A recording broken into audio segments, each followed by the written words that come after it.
What was your best experience in high school? Was it hanging out with friends, sports, finally graduating? What if I told you I could top that? All of that. I just graduated from high school this past year, and I realized most people wouldn't think I'm in a position to tell anyone what to do. But I do have one piece of advice to every single teenager out there, and that is, by the time you graduate high school, you need to have been part of a startup. Now that probably seems crazy to anyone who still remembers, let anyone who still is in high school. I mean, there's so much pressure to succeed, make the best grades, get into the best schools, make the parents proud. Why spend all this time and energy on something that doesn't even give you college credit? Who knows whether it'll succeed or not? And let's just say startups aren't the sexiest thing in the world. On top of that, can I even have a startup? Don't I have to be some sort of coding genius? Don't I have to know Java, C++, and play Dungeons and Dragons all day? No thanks. I already have a life. Startups are for nerds. Thank you. Believe me, I get it. For most high schoolers, running a startup is not going to be on top of your to-do list, but it should be. A year ago, my friends and I launched an app called AnyMeal, which helps people with dietary restrictions find foods in restaurants that fit their needs. We filter restaurant data based on your personal dietary restrictions and allergies and showcase the data in a convenient way.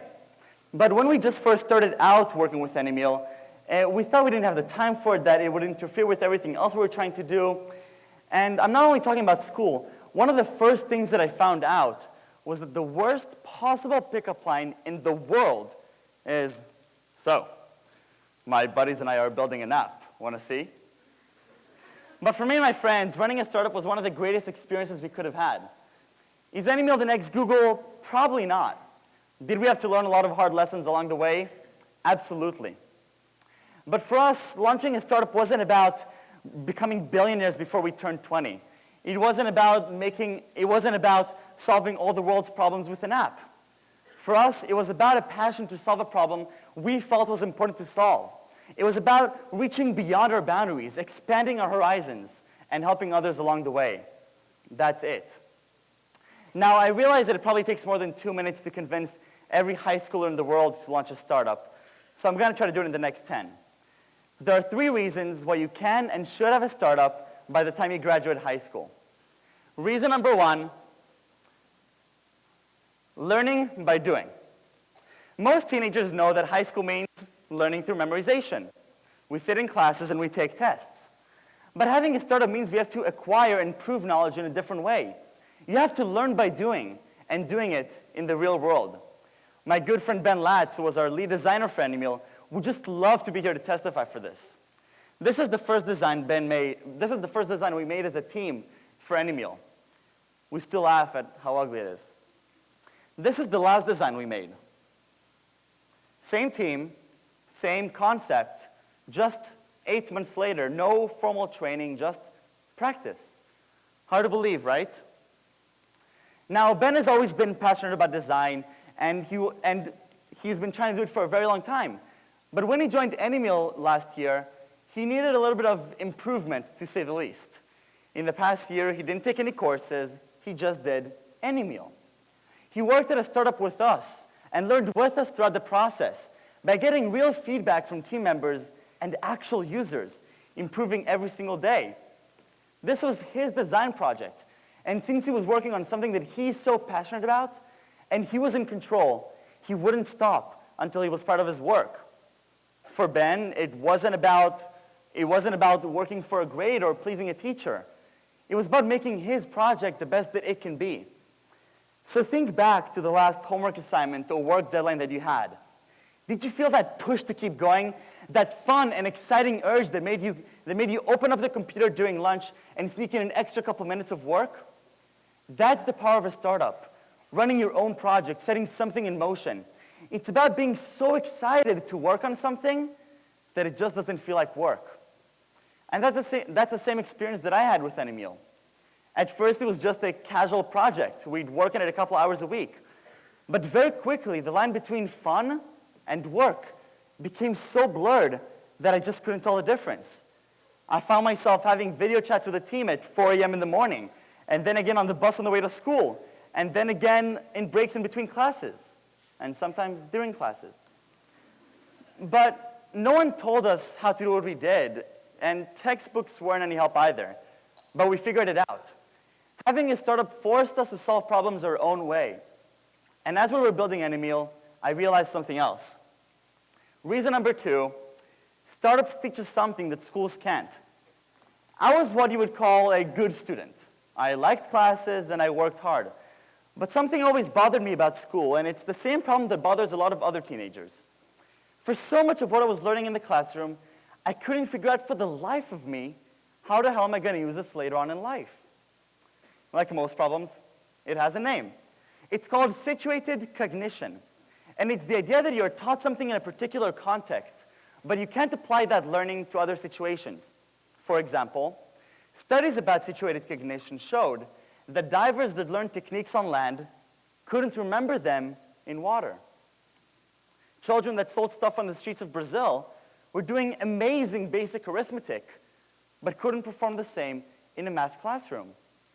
So it appears we have some sort of limitation that when taught something, many times we can only apply that learning to the situation it's being taught in, and some connection is needed. Now this is where a startup can help overcome the problem of situated cognition. A startup teaches you not by starting with a skill, but by starting with a problem. It's up to you to figure out how to handle the problem and develop the skills as you go along. And you think you don't have the skills necessary to try startup? You probably do. Writing emails and proposals from what we learned in English class, doing market research through research lessons at history class, collecting and analyzing data from users through math lectures. These are just the basic skills, English, history, and math. But putting them together towards a concrete goal makes them so much better. So, launching a startup can teach us how to problem solve, and in ways that we just aren't learning in the classroom. But that's not all. Reason number 3, if you really put your heart into it, there's no such thing as failure. Let me put it like this. Launching a startup in high school is the best possible time to do it. This is the time you have the most support you're ever going to have in your life. I mean, just think about it. Having a startup in your 20s, 30s, 40s means you have much more responsibilities like money and family. But when you're in high school, you've got a ready-made incubator. Often you've got teachers to go to for advice, parents and a home to go to, and most of you have a lot of time. It's going to make you work harder and find solutions that you may not have thought of in the first place. True, it may be easy to think about all the things you don't have. Maybe you don't have all the greatest equipment, or you don't have all the answers to everything. But you have one thing that can't be bought. A lot of you have time, and a lot of time. You want to know how much? Let me show you. The Kaiser Family Foundation found that the average teen spends an average of 14 hours a week playing video games.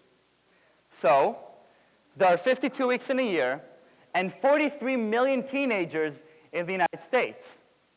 That means that on average, each of us spends about 728 hours a year playing video games. Together, we spend about 32 billion hours a year. That's 32 with a B, just in the United States. Imagine what we could do if we dedicated just a tenth of that time towards solving a problem that actually mattered to us. Time is all you really need to launch a startup. And even if your startup doesn't eventually succeed, that's perfectly fine. Just by trying, you've already gained so much more than you could have without it. Now, here's what I'm not saying. I'm not saying that having a startup guarantees you're going to be the next Zuckerberg or make the next Google. No way. I don't have to tell anyone here about the small success rates of startups, and I probably don't have to tell anyone here about the value of a good education. Remember that Page and Brin went to Stanford, and Zuckerberg and Gates dropped out of Harvard.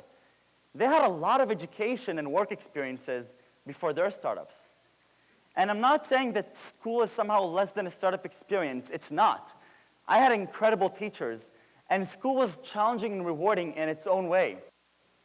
But even if you're only 14 years old, even if you live in some small, remote, and boring town, you can tap into the power that every entrepreneur has, and that is his imagination, energy, and refusal to give up. So maybe you're thinking to yourself, but it's too complicated, what do I do now? Well, my fellow young comrades, you know much more than you give yourself credit for, and you probably have some amazing ideas in your heads. If you don't, just think of some problems that concern you, and the ideas will come flowing. So how do you start a startup? Well, get a few friends together, kick around some ideas, pick the best one, and start putting it on paper. Look around you, at school, home, friends, adult friends for advice. Look at the internet. Look at examples written by others, hustle your teachers for advice, and just roll from there. And don't forget the most powerful tool at your disposal, experimentation. Trying and failing is fun. It shows that you're actually doing something and learning in the process. And most importantly, don't be afraid or discouraged by those that might tell you not to bother. If you're really passionate about something, try and try again. And even if your first startup doesn't become a Google, who cares? The experience itself is already the success and a stepping stone to your next great thing. So looking back at this past year, I hardly slept and was working as if I was 5 people. But at the same time, it was the most exhilarating year I ever had in my life. I learned how to design products, how to write business plans, how to talk with investors, how to code programs, how to work with lawyers and bankers, how to market to thousands of people and manage employees. Hey, who gets to do that when they're 17? In today's world, any passionate teen can. Thank you very much.